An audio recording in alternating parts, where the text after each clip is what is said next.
Crédit Agricole. Toute une banque pour vous.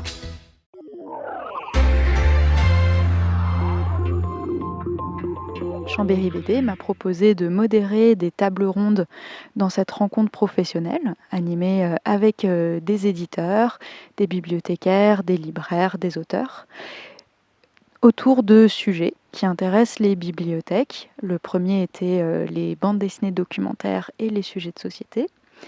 Le deuxième, les coulisses du travail éditorial. Et le troisième sujet de la journée sera la place des auteurs, des héroïnes féminines dans la bande dessinée. La bande dessinée franco-belge, elle fait partie du patrimoine littéraire français. Et elle est en pleine évolution, elle aussi, notamment avec des auteurs qui sont nourris d'héritage de la bande dessinée, d'héritage de la ligne claire, etc. Et qui sont nourris aussi par ces nouvelles influences graphiques, ces nouvelles manières de découper une histoire qui viennent du manga et du comics. Le métier d'éditeur, c'est d'essayer de créer un catalogue avec des collections ou sans collection, peu importe.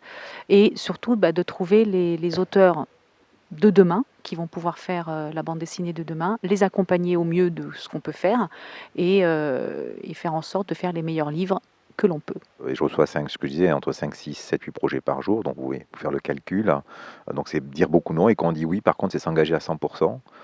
S'engager à 100% parce que c'est des gens qui vont passer 1 an ou 18 mois sur un livre, ça va être toute leur vie pendant ça. Donc il y a une responsabilité d'éditeur importante, je trouve, vis-à-vis des créateurs. Je suis exigeant sur le projet avec mes auteurs. Une fois qu'on a signé, il y a une espèce d'engagement mutuel pour aller au maximum de ce qu'ils peuvent donner sur ce projet-là. On n'a jamais eu autant de genres éditoriaux qu'aujourd'hui abordés en bande dessinée. J'ai grandi en lisant aussi bien de la bande dessinée franco-belge dans les magazines à l'époque que des adaptations d'ores et déjà de bandes dessinées américaines, principalement des super-héros quand j'étais minot.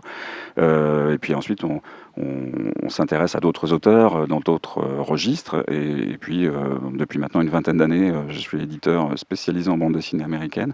Et j'ai le plaisir d'animer un label qui s'appelle Contrebande au sein des éditions Delcourt et qui propose exclusivement du matériel américain à l'origine, ou anglais en l'occurrence, de manière à le faire découvrir en fait au lectorat français.